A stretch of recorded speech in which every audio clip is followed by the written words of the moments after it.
Hello, and welcome to episode 156 of PowerScore LSAT podcast. This is John Dinning in Los Angeles. And this is Dave Kaloran in Napa Valley. Napa Valley. How you doing, bud?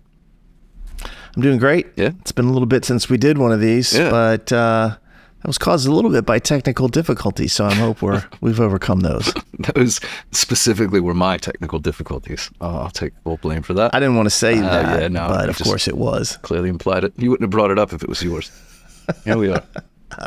I can face it. This is going to go great, even though I do feel a little rusty. It has been a minute. Well, we had a little bit of break here from the June to the August LSAT, but we are back. And so tonight we are going to recap all the sections, talk a little bit about the scoring scales for the various kind of possible outcomes that existed out there. But of course, John, the first and most important thing is always, what are you drinking? I feel like this will shake the rust off. So as we go through this, people will understand the reference here, but there were a number of questions, a passage and an LR question about mosquitoes, which, and this is tortured and convoluted, but I'll get there, I promise, makes me think about malaria. Not a fun thing to think about, but that makes me think about quinine, which is the ingredient that gives tonic water its taste. So I'm drinking a vodka tonic. I know that was an awful lot of hoops to just make a vodka tonic, but here we are.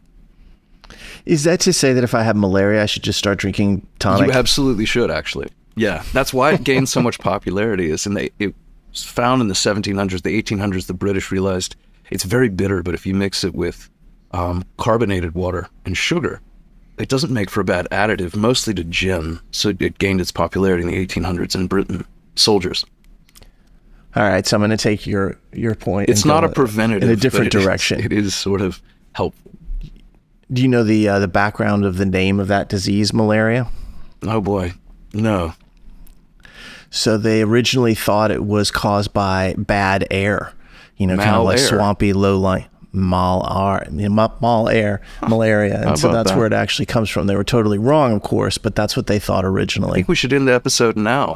It's not going to get better than that. No, but I do think we should start a podcast where we just talk about the origin of words. That would be fun. The etymology is one of my favorite things, so anytime you want, buddy. Don't tempt me with a good time. Well, speaking of good times, what are you drinking? I've actually gone back in time a little bit to something that's a little bit more like high school, early college for me. One of the first things I ever had was a 7 and 7, which is basically Seagram's 7. No, Seagram's 7 whiskey and 7-Up. I don't have 7-Up. I don't even know really where to find it anymore, but I did have Sprite and whiskey, so that's basically what I'm having. There you go, Sprite and whiskey. I'm proud of you for that. It's a solid drink. You got to take whiskey and put it in a lot of sugar for me to enjoy it, but there's something about this that just brings back the past. I prefer a whiskey and whiskey, but good for you anyway. I'm going to have to let you talk about the song, because we went through a number of them, and you were being kind of particular. I won't mention any. I rejected all your bands from like the 1950s. You did it.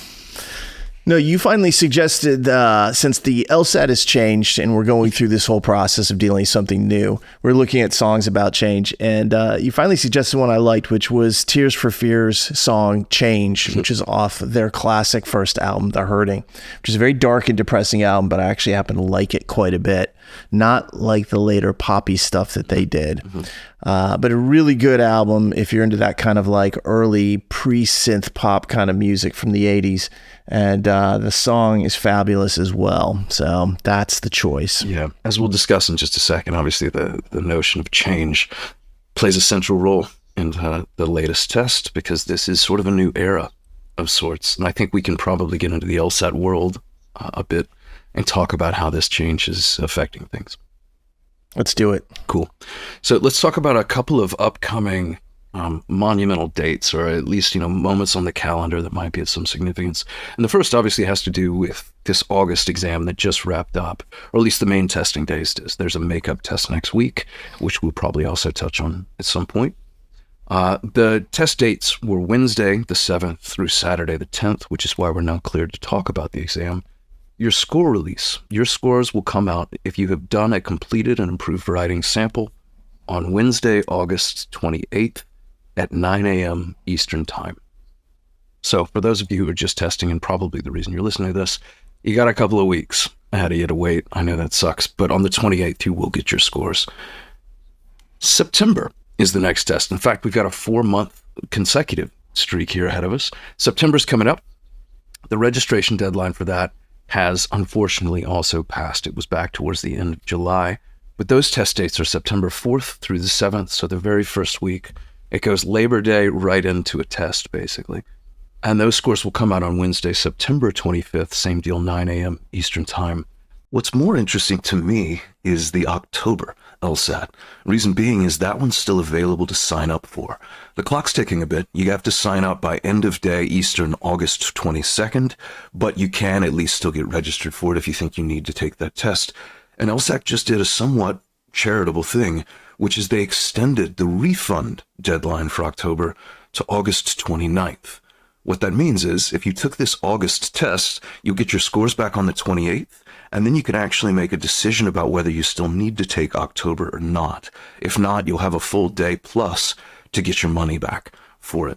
So you can get signed up for October now knowing there's this almost safety net or insurance policy in place. Those October test dates, again, a Wednesday to Saturday, the 2nd through the 5th, and you will get your scores back on October 23rd, another Wednesday, and that's my birthday week. Aw. I know. Be nice to me. It's almost my birthday. I'll be nice to you in October. Fair enough. I do milk it for at least 6 months, so keep that in mind. Yeah. Let's just leave it at that. Fine. If you're taking one of those tests, though, there are a series of free upcoming webinars that we offer to everybody studying for the LSAT, whether you're in one of our courses or not. The next dates for those, there's one on August 21st. That is an LSAT conditional reasoning, looking at the advanced form of conditional reasoning there. On September 10th, we're going to talk about comparative reading, the comparative passages in RC. And then on September 17th, we're going to talk about parallel reasoning questions in logical reasoning. One of my favorite webinars, John, because I feel like parallel reasoning questions are a hated type of question that really shouldn't be. I think they're not really that difficult if you know how to solve them. And you can cut through the time-consuming nature of how they're designed as well. So big fan of that. And then, John, another webinar, which I am sure we will put on here at some point soon. I wondered if you were going to do this. I'm going to talk about October and November. I know we're going to do a crystal ball for that. Sure. So, and I think based upon the success that we had with August, which we'll talk about, I'm sure, extensively and repeatedly in this episode, the concern for August was that we had a little bit of worry that maybe they'd go in a totally new direction and leave us out in the cold. That did not happen. So I think the chances are extremely high that the October and November crystal ball session will return to the public for free. Yeah, I think so and too. will not only make the session itself free, but we'll also make the recording free thereafter. I think we have assuaged our concerns over the fact that they might do something completely out of the blue and submarine everything. Yeah. They didn't do that. So we'll be back in the saddle to go ahead and do that. I don't have a date for that yet, but we'll actually have it relatively soon, I think. Fair enough. Yeah, you and I are only other rarely big- without an abundance of confidence, but this August test did put us back on our heels a little bit. Just not knowing, what this was going to look like, what they were going to do. We had expectations. We gave them. I'm happy to say they were all correct, but we didn't know. Well, we just wanted to be cautious, and I don't think there's anything unreasonable about that. You and I have gotten more flack than I expected over it, and obviously that's unfortunate. Why? Neither you nor I, we don't enjoy it. No, bring your flack. I think some people I find it delicious. I think some people thought we were doing it. It was almost like it was malicious intent. Yeah. I'm like, no, I'm not trying to do it that way at all. I mean, not everything in life is guaranteed. But either way, the nice thing is that things did go well for us and the concerns that we had were allayed. And so ultimately, I think we'll get back and make a full shot of it for October and November. Yeah. But they did actually make a new change. They actually made it today, not with the LSAT itself, but with the fee waiver program. And it's really interesting that, I talked to some friends at LSAC, and they're very proud of their fee waiver program. And I get it. The point that was made to me is like, look, there's like $1,000, if not more, worth of value in there between the free Law Hub, the free applications, CAS, all that kind of stuff. And they're like, in comparison, and they put this in a message they sent to everybody as well. The other major test programs, GMAT, GRE, what have you, don't do anything nearly as much. I think the point was made that the GRE, their fee waiver program takes 50% off the cost of the test, which made me chuckle. So, LSAC trying to do the right thing. I think when they do those things, it should be highlighted and celebrated because it's a pretty good program. But I guess they've been a little bit concerned over the outcomes and how much time and effort people put into it. And so they've sent around a message that changes the policy, not of what you get, or really, they made a few changes to the financial standards, but really how you activate the programs. So the comment they made I found really interesting, John. They said after completing certain clearly defined milestones designed to help guide them, students, through the preparation, application, admissions process, then you unlock a relevant set of resources. So here's the 2 milestones they mentioned. It says that fee waiver recipients will need to complete at least 2 full-length practice tests in exam mode in Law Hub before they can use their fee waiver to register to take the LSAT for free. So you got to take a few practice tests.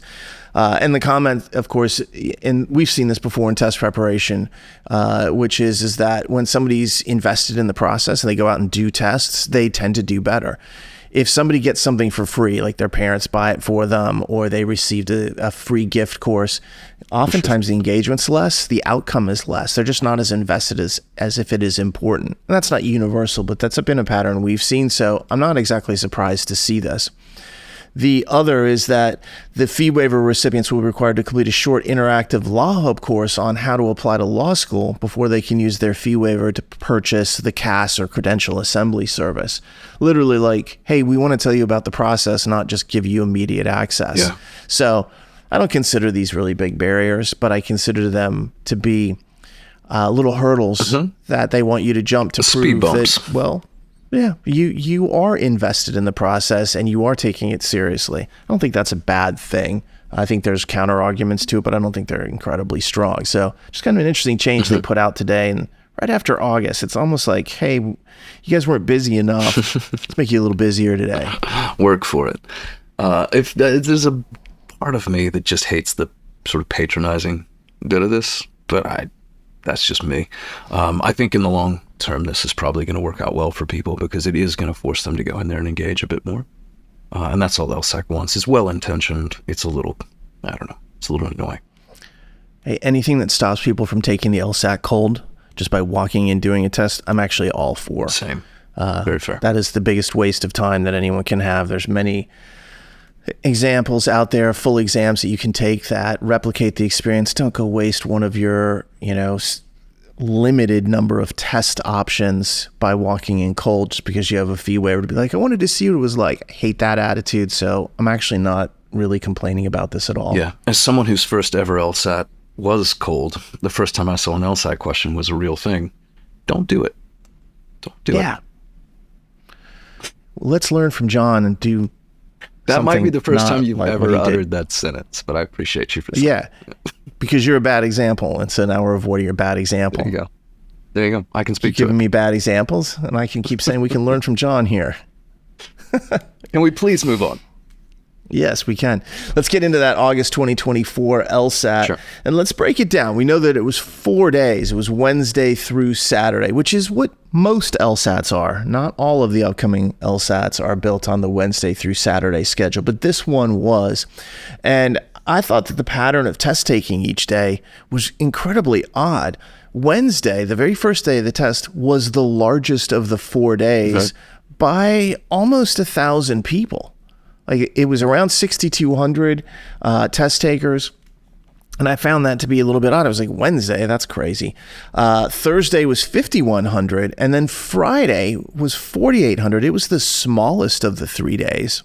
And then things bounced back up on Saturday, but only by about 500 to get to around 5,300 test takers. That was about 21,000 people taking this test. It's about a quarter larger than last August. And I've been asked a lot by people who've looked at the registration numbers and said, if they're not kind of like in the field, they'll look at it and say, well, does this mean that law schools become more popular? And you have to remember that right now we're going through this period of flux. And when this happens, the tests before and then immediately after the start of a major test change tend to be larger than average. A bunch of people who want to get it done, meaning June, they have the last chance at logic games, and then a bunch of people who waited to avoid logic games who now want to take this. So the test taking pattern isn't permanent. I think we'll start to see more normalization going forward, but it was no surprise that this was a big test. It had been trending that way for quite some time. If you did have a problem, and generally there weren't too many problems on this test from a systemic standpoint, there were some weather-related issues, especially southeast and the northeast. Debbie was going through the southeast, and John, you and I, having lived in Charleston got nailed, unfortunately. My mom's name is Debbie, so careful with the nailed jokes. Please. No, just going to let it go. I'm going to be honest, that is something I never thought of, and I hope to never, ever Debbie think about again. Debbie has been going through the southeast. No, thank you, John. It's whatever. Anyway, there was nothing major aside from Charleston getting hit, which was unfortunate. And we had employees in Charleston who evacuated and took off to like Charlotte. So obviously we were tracking that and taking a look. But aside from some issues like that, there were no test system issues. That does not mean there were not direct problems that students had with proctors, the system falling apart, what have you. And so those are always unfortunate. And if you did have that problem, make sure to complain. And there is a retake date that is coming up on Tuesday, August 20th, that you can retake the LSAT. And if you saw questions this time, don't just walk away or cancel, because you lose that as one of your kind of like 5 test limit that you have in the short term here. So seeing questions is automatically counted no matter what you do with it. There's very few circumstances where you can get out of it. So go for the retake if possible. Yeah, and I'll raise a point to that because I got asked this question this morning. The retake does not count as another attempt. This is all part of the same administration. So if your first one didn't go well and you have to retake, it's still just counted as one total. Great point. Yeah. Great point. I love that. All right, so let's get into the actual content and talk a little bit about the sections that we saw, what was real and what was experimental, and then we'll talk about the scoring scales. And John, before we do that, I'm going to run through the many reminders and disclaimers that we have, and then I'll probably be like, John, you're going to have to deal with the test for the most part. I hate to talk, so. Yeah, you really do. You don't like this section, and I don't mind this section. No, and you do this so well by now. You've done it 100 times, so. I've only done it like 100 times. Yeah. In any event, the whole discussion is really kind of like to set levels so everybody feels as comfortable as possible with what we're talking about, why we're talking about it. The first thing that we ask is that you don't summarize this online. The summaries lose the nuance. They just turn it into black and white, and that is not what we're doing here. It's a free podcast. We want people to hear what we said directly. We ask that you just send them here. Make it easy. It doesn't take long. You can just skip to the parts that are relevant. Second thing is when you're thinking about your test sections, your test order, what someone had and what you had, just keep in mind that the test section order changes all day long. It could be the same content even, but in different orders. And then there's often different content. One of the most frustrating things that we see is someone says, I had RC, LR, LR, RC, and my first RC was so hard. And someone else says, I had that same test. You have no idea if that's the case. Maybe you did. Even if you took it at the same time, there's no guarantee it's the same test. You could have had different topics. What you discovered to be hard could be what someone else thought was easy, and vice versa. So just something to be aware of, know your enemy, so to speak, as you're kind of preparing for this. When we talk about disclosing information, remember that LSAC has kind of put a situation down where during the test, they don't want the content talked about. And people are being very good about that. So kudos to them. We know they talk in private and so forth, but as long as it's not being talked about publicly, then it's okay. However, after the test closes down, they're allowing some discussion. You can go on various discussion boards out there and see the generality discussion where it's like, this was my topics in RC. These were some of the questions I had in LR. As long as you're not specific about answer choices and how to solve problems and so forth, it is A-okay. This is also part of what we use. It's not all of what we use to make these kind of like recaps. We have extensive amount of information about the test. We go back, we kind of cross-reference those two things and take what people are talking about and say, all right, do we know about this? Do we not know about this? And obviously that has a big impact on the type of predictions we make for scaling. And students send us reports as well. And so as we talk about this, hopefully you'll hear your section being talked about, everything on your test. But if not, it means we didn't hear from you. So just send us a message so that we can add it to the repository of information that we have. We keep a huge database on every test, including the scored sections, experimental sections. Later on, we'll add the scoring scales and all that stuff to it. If you're thinking about your test in hindsight, just keep this in mind. It almost always feels worse than one of your practice tests. And the reason is pressure, anxiety, the truth of the fact that your test that you took this past week will show up. You're going to get a score. Maybe you will cancel it, but you get a score and it has that permanent record feel to it. When that happens, that extra anxiety and pressure tends to creep in to your recollections. It's a negativity bias. So a lot of times people walk out of an LSAT saying, this is the worst thing I ever did, when it really wasn't. It was just that this was the first real one that they ever did. So as we talk about what's easy or hard, kind of like in that same vein, just keep in mind that we think that every LSAT section is challenging. Some are more challenging than others, though. Nothing's easy. So if I say something's easier, I still mean it's difficult. I just mean that it wasn't as hard as some of the other content that we say. We're not being dismissive and saying, oh, that was an easy section, you should have crushed it. That's not how we look at this.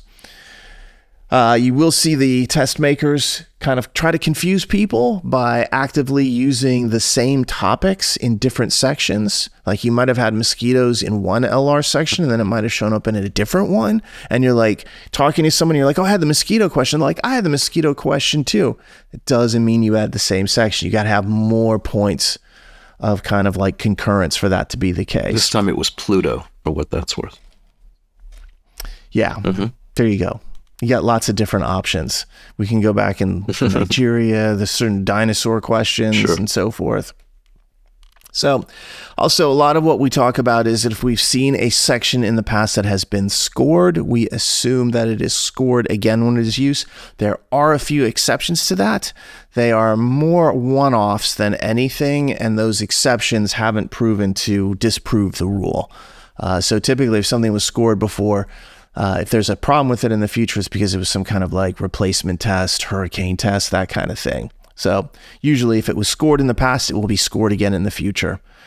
And then the last but not least, you are humbly requested to not summarize this online. So it's just makes our life easier. We really prefer people to hear what we said directly from us. So just ask them to listen to the podcast. John, on that note, let's talk August 2024. All right, let's do this. Let's talk about the domestic, since there were no internationals, August test. And, you know, Dave, the way we've always, or at least usually done these things, is we start with a self-assessment. We did a crystal ball for August and September. We kept it private, at least to PowerScore students this time, because we had a very intentional reason of showing an actual LSAT question. And we've explained this in multiple formats in multiple places. There's, again, I think this is well understood. But when we show real LSAT content, we can't just make it public. We have to confirm that anyone who's going to view that video has a Law Hub subscription. Our students do. That's how they become our students. Other people might not. So we kept this one private. But still, let's talk a little bit, for those of you who maybe aren't our students and have had lacked the ability maybe to check us on this. Let's talk a little bit about how the crystal ball went, and then we'll get into the content itself. So part of the crystal ball is that we always predict a few things. We predict test reusage, and we predict specific content that we think is going to come up, particularly in reading comprehension with topics, ideas that we think are going to be in the passages. And despite, in this case, some call it trepidation on our part with the enormous test change that August represented, this was another exam where I feel like we nailed it, man. I feel like we got this one as right as we could get it. Let's talk a little bit about that. Yeah. Because I agree with you, unsurprisingly. But well, the interesting thing is on Wednesday, we were less certain about that. Yeah. I think that you and I spent a lot of time on Wednesday evening talking about what we just seen. And by and large, the Wednesday test day was people facing 2 reading comprehension sections. So one of them was experimental and 2 LRs. Mm-hmm. So both the LRs were scored. And one of the things that you and I discussed about that was, especially because the RC appeared to be relatively new content. Mm-hmm. There wasn't a lot of information on it from the past. It hadn't been used a lot. It wasn't one of these big test reuses. It was a really smart thing for them to do because both of the RCs were hard to identify. The LRs were pretty straightforward. Right. So it really was a very nondescript test, and it was almost impossible for people to know what was the real reading comprehension section on Wednesday. And you and I thought from the first day, this could, if they continue on with this pattern, and especially because they use that lineup almost the whole day, we're like, if they just continue to use like a few test forms, that might cause us a lot of problems. Happily for us, and unhappily for the Wednesday test takers who'd been kind of like looking for like specific predictions. On Thursday, they changed things up and then started going down. So it wasn't just like, it started off in minute 1. Right. I think at the end of day 1, you and I were like, this is interesting. We'll have to see what the rest of the test holds. But I would remind everybody, the crystal ball doesn't attempt to predict every single person's test content. We just try to predict content that we will think will appear at some point, and it may or not be you that gets it. In this case, a lot of people did get it on Thursday, Friday, and Saturday, though. So that's part of the reason we felt pretty good about it. Yeah, you said it was a smart thing for them to do on Wednesday. It was certainly smart if they're trying to make me uncomfortable, because, man, did they. By the end of that night, I was getting questions from people about which was real, which was experimental for reading comp, and A, we never talk about that during test week. But B, I couldn't have anyway, because everything I was seeing, experimental is always new, but the other content we're about to touch on was new as well, as far as I could tell.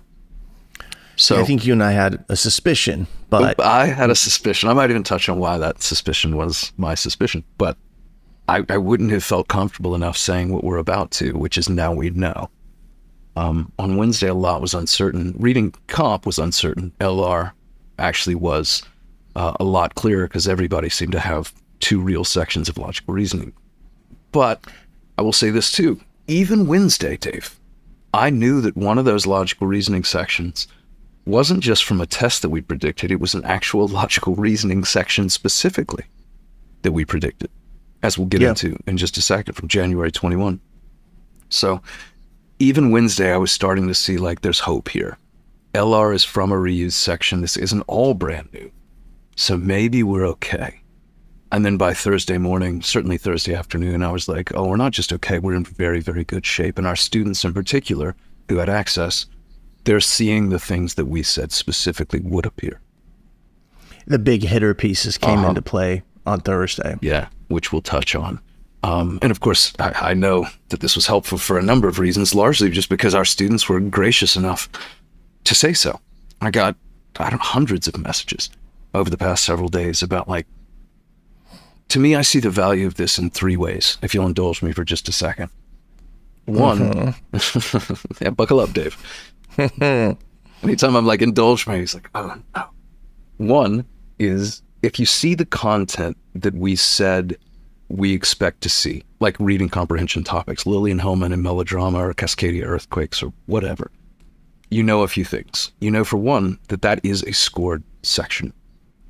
2, you've been able to gain some sort of context and familiarity with it, which is nice. Even if you don't feel that's a huge bonus, and people argue this, it's always nice to see something you've read about. If you don't know about a 1700 Cascadia earthquake and a tsunami and a Japanese ghost forest, and you read about that in advance and then you see it, it does at least feel relatable, familiar.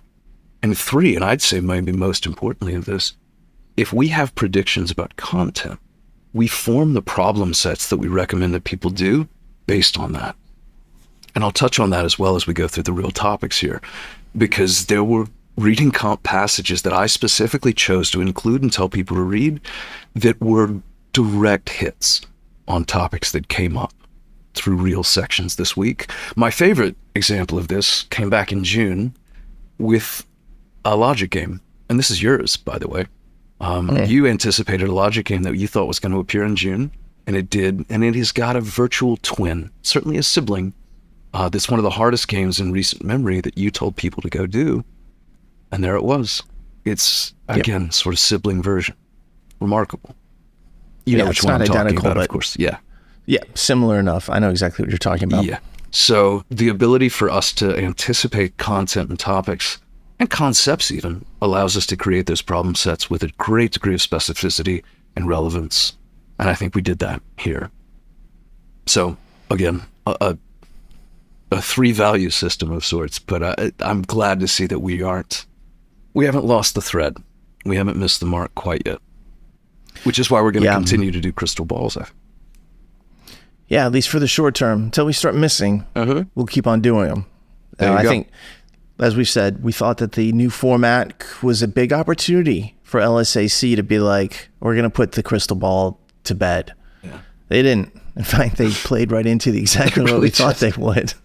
It's like they want us to keep going. I honestly was almost like, really? Okay. That said, John, let's dive into the RC here. Let's go through what was real and what was experimental. Sure. You want me to take the first couple? Yeah, you can take them all as far as I'm concerned. All right. You go take a nap. Make your 7 and 7. I'm over here malaria free. So the first section of reading comp, as Dave kind of alluded to, we saw right out of the gates Wednesday morning, and it gave us a degree of concern because it was brand new content in terms of it not having been a reuse of something prior. 27 questions. These were the 4 topics of the passages. Again, this is a real section of reading comp. If you had 2 on Wednesday or at any point and you recognize these, this was the set that counted. There was a passage about international environmental law. There was a passage about a 1998 article about voting systems, sort of a winner-take-all versus proportional voting. The comparative passage in this set was about contemporary literary theory versus science. I think some of the terms they used there were blank slate theory and big ideas. I'm doing air quotes, you can't see. And then there was a passage as well in there about the layered nature of computer systems and the layered nature of the human mind. This had to do with artificial intelligence, AI, the brain. Tough passage there. Those were all real. Those were all part of a single section. We will, in just a minute, get to the experimental section that it tended to be paired with. Before I do, though, let's stick with the real stuff, just to keep all this grouped together. And this is where the fun began. We didn't see these, or at least I didn't, until Thursday. But the real section of reading comp that started to appear on Thursday was one that we predicted, frankly, to the letter. Topic by topic, 4 for 4. 27 questions. These all came from the April 2022 test, which again was the highest test that we said was likely. This was the test at the top of our predicted list that would appear, and sure enough, here were the 4 passages from it. The first was on Lillian Hellman, and it was a passage about melodrama versus satire. The second, and Dave, you made a call out to this specifically in the Crystal Ball, was about an earthquake in Cascadia in 1700, a tsunami that resulted, the harms to the Japanese coast and the ghost forest that resulted from the devastation, and some anticipation about what the future might hold for the west coast of the U.S., again, sort of on the Pacific. The comparative passage in this set was about brainstorming, group brainstorming for good ideas or bad ideas, and whether that was a good or bad thing. And then finally, a tricky passage as well about 2 methods, both practical and theoretical, about damages awarded in lawsuits, tangible versus intangible losses. This was, I'll just go ahead and say it, if you're hearing this and shivering, this was the toughest reading comp that we saw all week. But, and this is a difference maker, we predicted every one of those topics, Dave. We told people in advance, go read about Lillian Hellman, go read about this earthquake, go read about what this means in terms of law with practical versus theoretical damages and tangible. And we told people to go study this stuff. They saw it, it happened. This was the main set of passages. This was used for more people than any other set. Yeah, and this is an interesting one because that Cascadia earthquake passage is one that I knew was coming soon. Yeah. Hoped it would come this time, but in the crystal ball, I literally said at least 2 times, this is imminent. It's due to come up. We know it's out there. We know they like it. It hasn't appeared in a while. Its turn is about to show up. And this is an interesting thing because somebody asked me on Reddit, or at least they made a comment to the effect of like, oh, anyone can predict this stuff. They use these topics in general. And it's an interesting thing because I both agree and violently disagree with them. If you're going to say they use generalized topics, well, of course, law is a generalized topic. They like copyrights, dinosaurs, and science. We know all that. But the predictions that we make are never built around something that generalized. Right. Because, John, both you and I know that would be a waste of time because it's utterly useless to study the law or science. Right. But if even we're something like, as hey, generic as like geology would be useless. Even if it's, slightly narrowed. I'm not thinking copyright law is something that you really need to study. But if I can say go study tangible versus intangible losses in the legal arena, that helps because you might not have any idea what those concepts are, and you really don't want to be learning about them for the first time during the LSAT. The same thing with that Cascadia earthquake. We knew that it dealt with tsunamis and Japanese ghost force, so we're like, go learn a little bit about that. So to me, when I saw this come through on Thursday, obviously it was a sense of relief. I think it was also a sense of justification and triumph. I'm like, we said this section was due, and here it is. It's like they're still doing what we think they're doing, and that was more than heartwarming. Yeah, this was kind of the tipping point through the week for me. As soon as they did this, I was like, okay, we're still on the right track. It's also a little ironic because I had an earthquake here today. Yeah, that I texted did. you about. Yeah. So that I hadn't put it together until just now, which is stupid of me. But yeah, there was like a 4.7 that gave me a pretty good jolt today.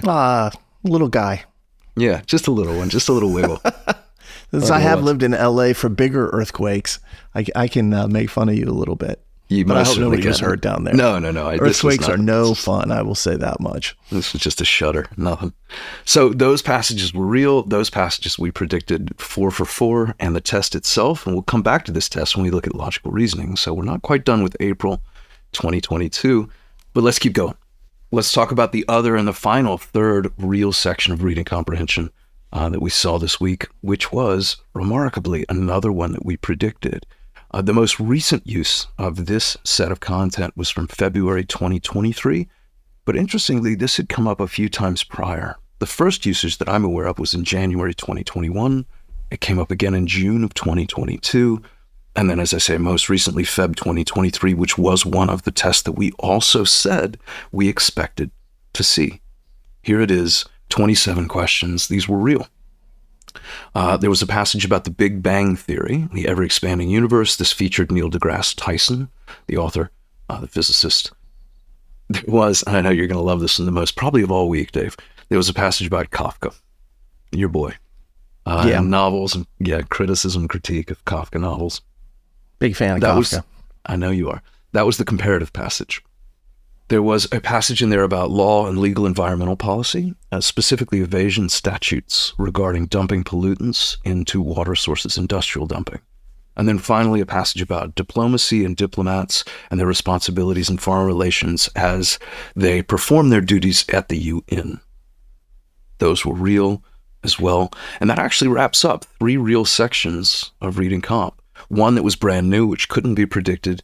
2 that were reuses that we predicted exactly. Not bad. But that was the 3 that we know that they counted. I like the way you phrase that. Let me, before you move on, I just want to double down on what you just said, that we know that we're counted. It is entirely possible as we go through this content that we just didn't hear about something. And I know you said this before in that disclaimer list, but I want to emphasize it again. There's a real possibility that somewhere out there got something that we're not going to touch on, that we haven't heard about, that we didn't see. We're doing our best, but we're only as good as the information we get. Yeah, it's not that we don't have that information in the database, but to trigger the fact that somebody's using it, it has to be confirmed that somebody got that on this current test. I think, John, one of our big worries here was that with logic games removed, kind of like one of the easy portions to track was out. Okay. And that in fact, that would make it harder to figure out the other sections because it would all blend together, all these words.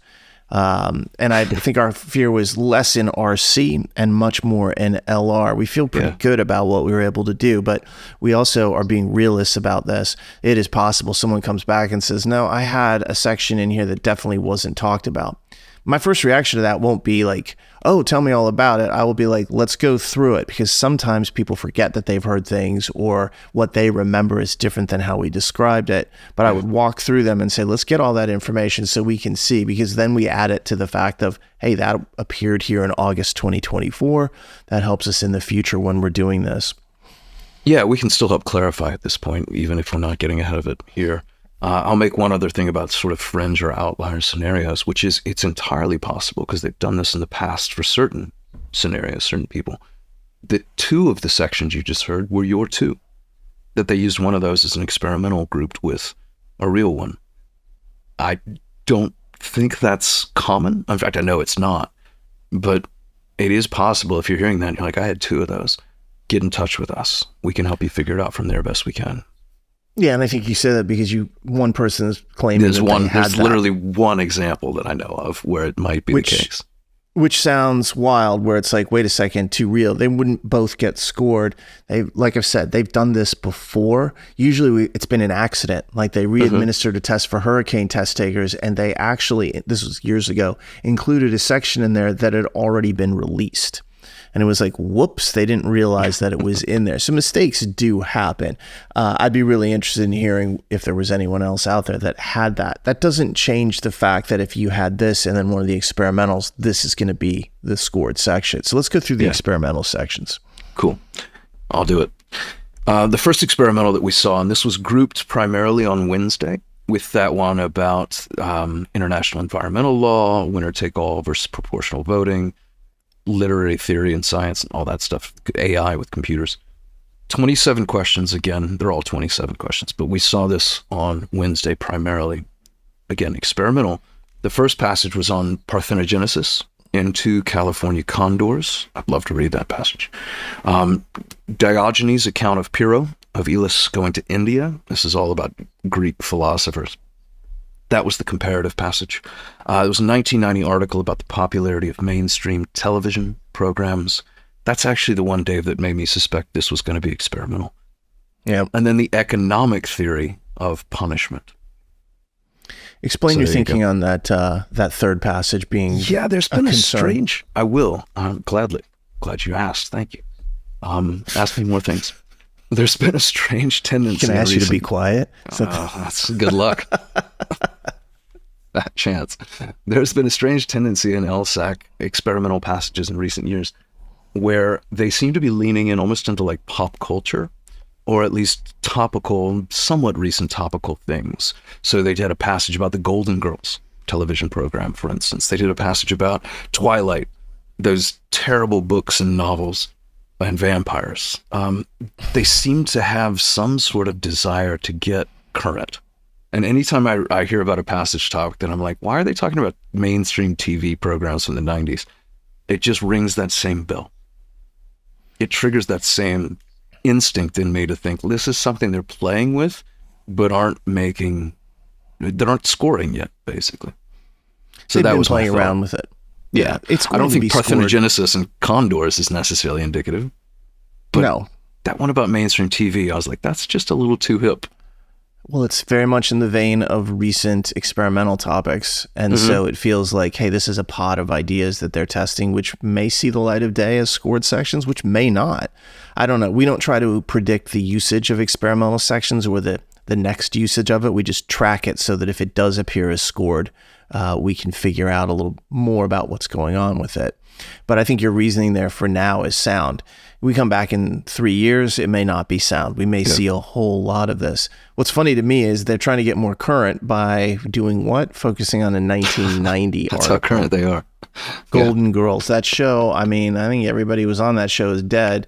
And that show's from a long time ago. I'm like, that's not that mainstream, guys, but it's mainstream for the age group that's probably overseeing this test, which is really comedy. I think for the next episode, we should use this new artist, Vanilla Ice. He's got the hottest cassette out.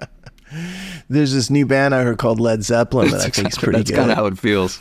Well, they're trying to keep up, but just can't. But there you go. So that was experimental. And I was saying to you and a couple of people on Wednesday afternoon, I was like, I don't think that's going to be the real section. Turns out I ended up being right. So those 4 did not count. If you had those 4 at any point, whether it was Wednesday or later, you can ignore them.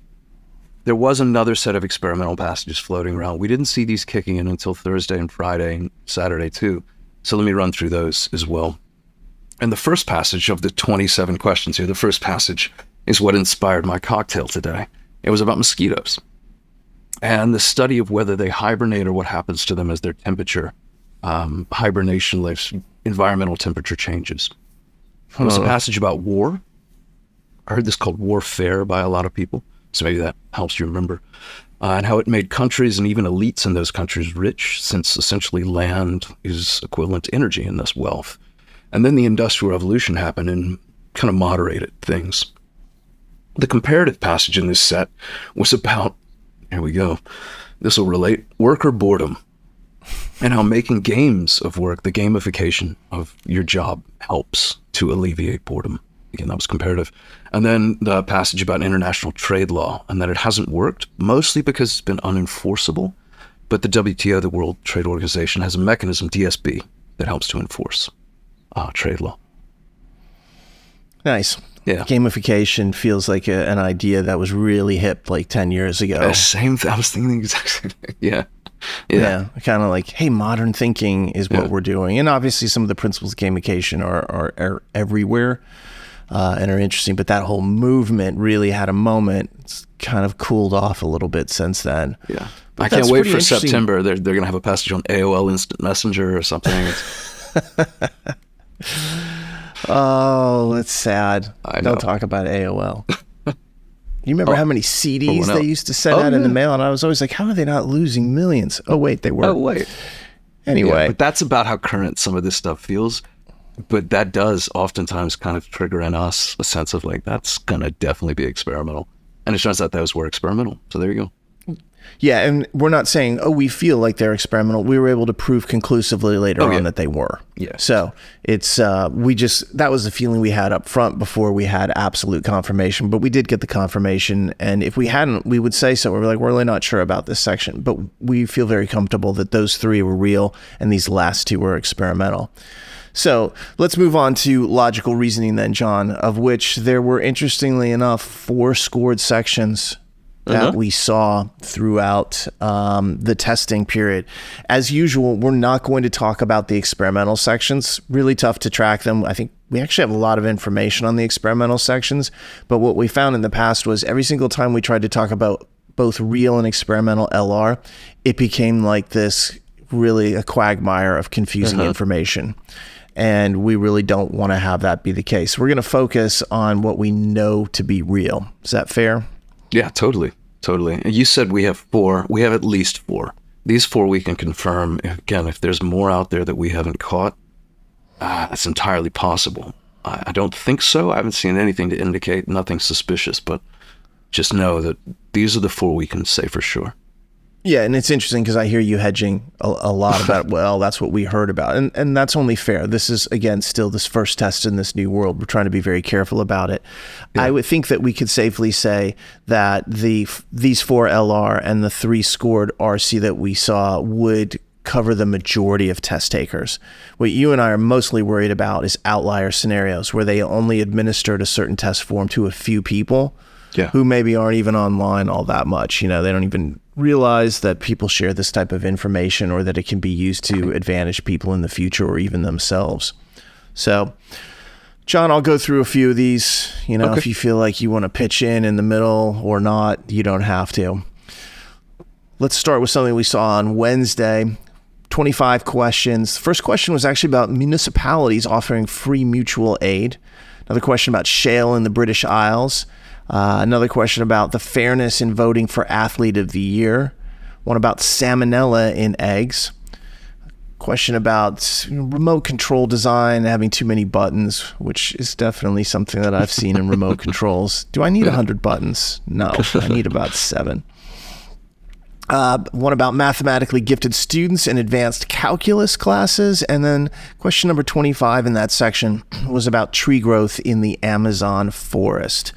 That was not really a section we've seen much of before, but Obviously, for a lot of people, this was one of the two sections they were seeing on day one, and they had two RC. So automatically this is a real section. At that point, our job is really just trying to suss out what's in each one so that we can separate the two sections, which is what helps us make an analysis of difficulty.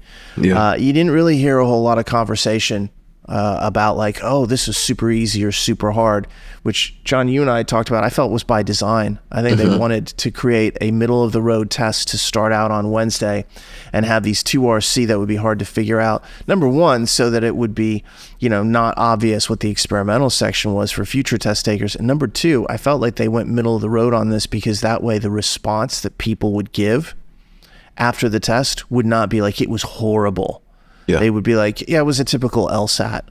And I feel like they achieved that. I actually thought that might be their goal for all 4 days. It wasn't, but early on, when you're wondering, that's what kind of goes through. So that was one section. Their purpose day one seemed to be to set a tone. That's how I took it, which is things are normal, nothing's changed. Look, and they gave a brand new reading comp. They gave an experimental reading comp. They gave a brand new logical reasoning, which are the questions you just mentioned. And they gave a logical reasoning that, thankfully, and here's your alley-oop, we predicted. Yeah, in fact, more than one. So one of the things day one is what I mean. Yeah, Wednesday. One of the things that we specifically set aside on the crystal ball was we often talk about, hey, we're going to reuse content from, say, January 2021, and one of the things that we do is we actually made it more specific. We said the LR. So we have never done that before, but we did it this time because we knew this LR hadn't been used. This was also 25 questions. Again, it was real. And you had topics including eating oranges versus taking vitamin C pills to reduce colds, getting it naturally or externally. Nutritional value in processed breakfast cereals. I'm a fan of processed breakfast cereals, so I hope there's a high nutritional value. I hate to say Monarch too. Butterflies with parasites have lower survival rate due to exhaustion migrating over long distances. And John, this is also random, but did you know that down by Monterey in Pacific Grove, there's a big monarch butterfly habitat where they come every winter?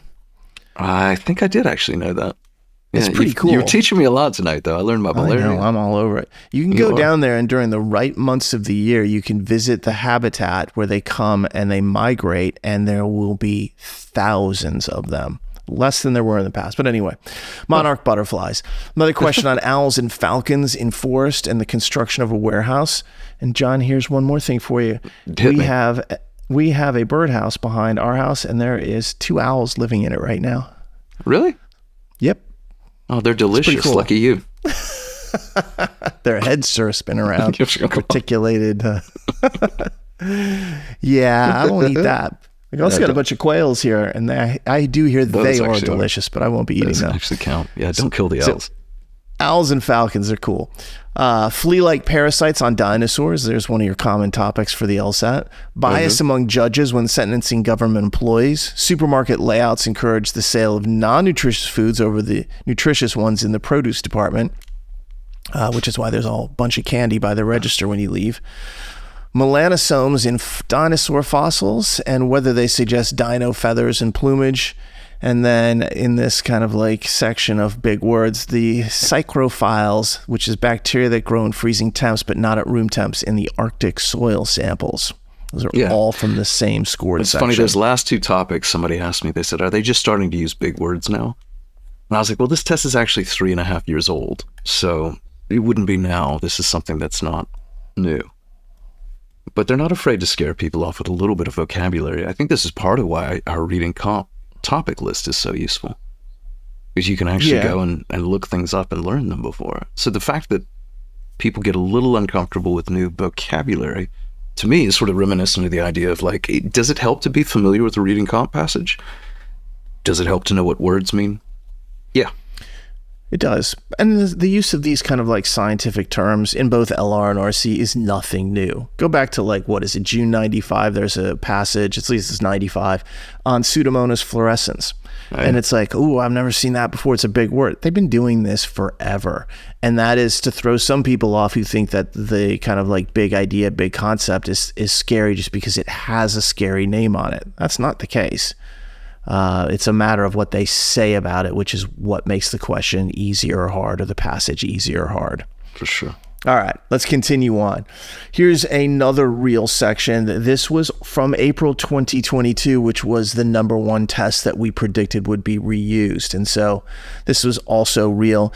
And it included content on traditional Japanese gardens, which I think would be cool. Alcohol consumption and exercise. I don't like those two things together, but I like the first one. Casinos and city revenue. This whole section is just hitting, the high points for me. Worrying about problems and, things that are worth worrying about. Commercial space versus residential home flooding and insurance. And then first class tickets for politicians and government officials getting upgraded seats, which they should not. And then last but not least, a 26 question section that it looks to be new, or at least not to have been used a whole lot before in terms of the testing. A few topics here: floors on skyscrapers, liquor versus beer, advertisements, healthy granola bars, commercial versus traditional fishing yields, and a person wanting a house with a large kitchen but no pool. That was the most common topic, I think, from any LR section that I heard about all week. Was this guy, I think his name is Monty, trying to buy a house, but he had very specific requirements for what he wanted. If it had a big kitchen, he couldn't have a pool, and the pool came with sort of the tax costs or something. It was a very intricate and interesting question. And this is the final thing maybe that I'll say about the crystal ball, Dave, is a couple of those new sections, including this last one you mentioned, and certainly the experimental sections, which we won't get into for LR, they had basically the reason behind why we didn't make the latest crystal ball public. They had those logic game feel questions in them. I heard from person after person that, thank God I learned some formal logic, and I went back and studied some of the questions you recommended because I saw them. And some people just saw them only in experimental, and then it was more just like a psychological relief. But a couple of these new sections had them too, particularly that last one you just went through. Skyscrapers, beer advertisements. Yeah, so I'm really glad that we covered that. Yeah, and that was kind of like one of the features of what we wanted to do. It's why we wanted to show a specific question from a release test. On Wednesday, we really didn't see this, and this was part of the reason we were having that conversation, was like, boy, they didn't really do a lot of what we thought they might do. That did change on Thursday, Friday, and Saturday, as we've already talked about. But one of the things I was most interested in is what will happen with LR. Will they begin this turn towards, as I think they're going to do, a little more formal logic, a little more conditional reasoning? And when they didn't do it on Wednesday, later on, I was like, I should have seen this coming. I should have realized that the very first day wasn't going to be anything but this milk bread, bland kind of presentation. A pacification sort of thing. Yeah. Everybody can feel better about things because we're not doing anything crazy. I should have seen that coming. So I was kind of like irritated at myself for not realizing that they would do that, because the word would get out, oh no, it's no big deal. And then later on, that would open them up to do this. It's coming.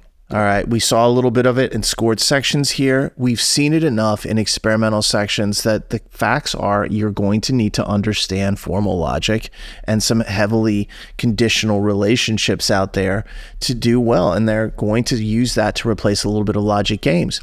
They will come back, and if they were presented with that statement, they'd say, we're not doing anything we haven't done before. And that's totally true. We can and have pointed out questions that are brutal from a formal logic standpoint, brutal with numbers and percentages, brutal with conditional relationships. And so they've done it. I just think they've avoided it for a while. I think they're going to come back to it. We're going to see a little bit more of it going in the future. And nothing I saw in August made me think that we were wrong about that. No, if anything, might not have thought it on the first day. Yeah. But they confirmed it eventually. And I think this is just the start. And we'll see more of this in the future.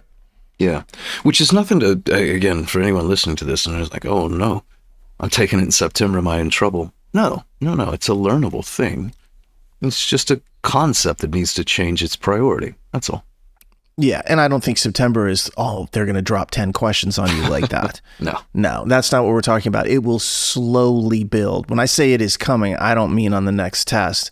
Do I think there'll be more questions like that? Yes. I think you'll see some in September. You probably were going to see those anyway. I just think that as we go into, say, 2025, 2026, we'll start to see a few more.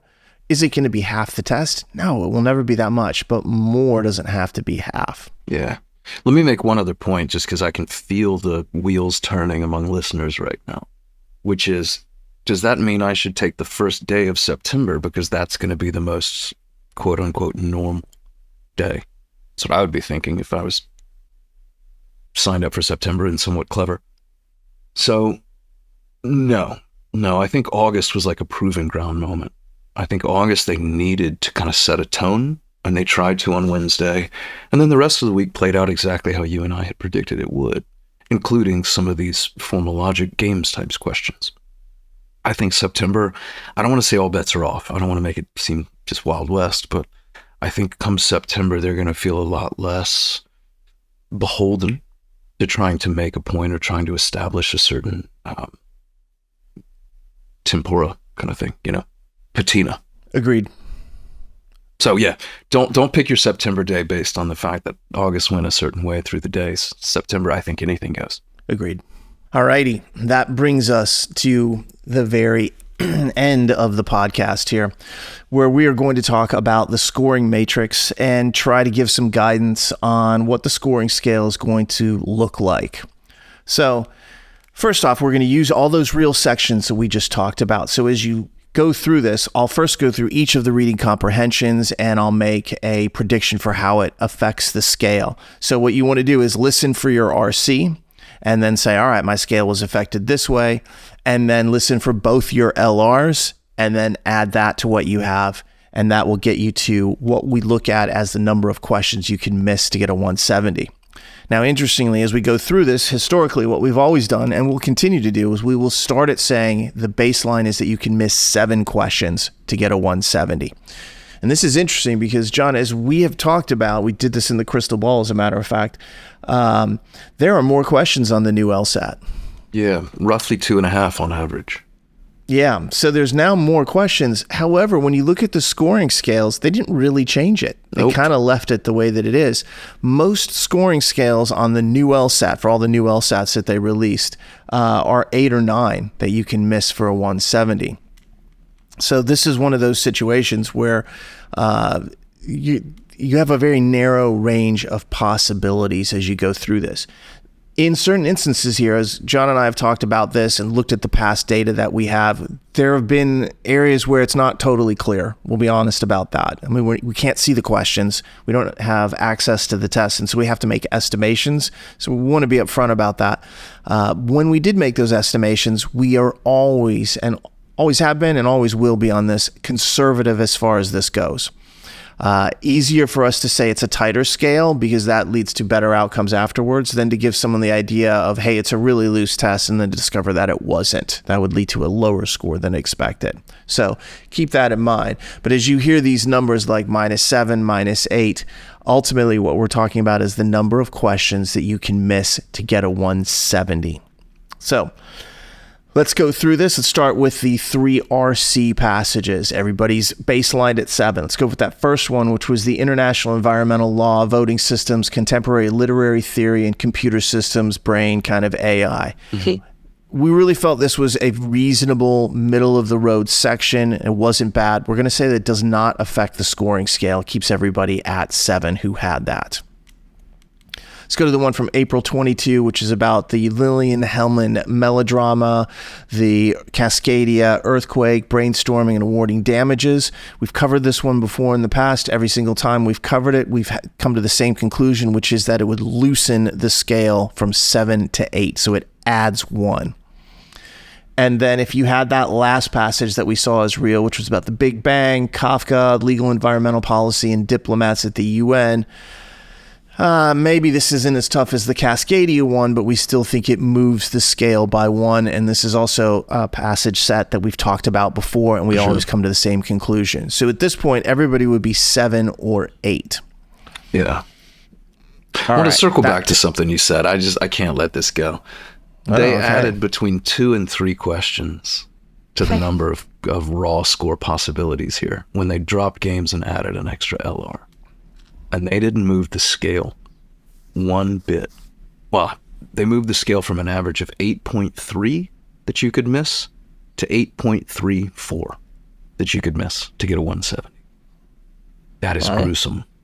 That is absolutely cruel. But it just shows you've got to be better at this now than ever before if you want to hit those same target numbers. And again, it's why we're starting at -7, same way we always have, is because nothing's changed on their end, aside from how many questions you need to get right. You're doing more questions and expected to have actually a slightly better performance than you did before, which makes what I call structural misses, questions that people miss by spacing out, right, not paying attention, what have you, even worse. They have a larger effect than they used to. However, before we dive into a long conversation about that, let me finish the LR. My bad. It was just gnawing away at me. It really was. It was. Sorry. Okay, so everyone's 7 or 8. Let's do the LR. We'll start with that first section. Of course, everybody gets 2 sections of this, so it's a little bit different than it has been for a while. And this was that section that was on British shale, salmonella in eggs, remote controls having too many buttons, and Amazon trees. 25 questions. We think this was a pretty reasonable section. We're going to say that it doesn't move the scale by itself. Next, we go to that January 21 set of LR about oranges, vitamin C, monarch butterflies, fleas on a dinosaur, supermarket layouts. Same thing. We've covered this one before. We said that it didn't move the scale, so that is 0 and 0 there. Then we go to the April 2022 set, which is Japanese gardens, alcohol and exercise, casinos, flood insurance. We've also covered this before. This is also not moving the scale. It keeps it at 0. And that leads us to the last of the LRs. And the majority of LRs are kind of like very much in the middle. They balance out. We thought this one was slightly harder, though. This was about skyscrapers, liquor and beer ads, fishing yields, a house with a pool or kitchen, who you claim is Monty. Thanks. There were some things in here that made us concerned that this was a harder than average section. So we kind of went in the middle. We weren't sure that it moved at an entire point. So what we've said is that it moves at a half point, meaning that it keeps the scale at 170 the way that it is, but going down scale, it loosens it by 1.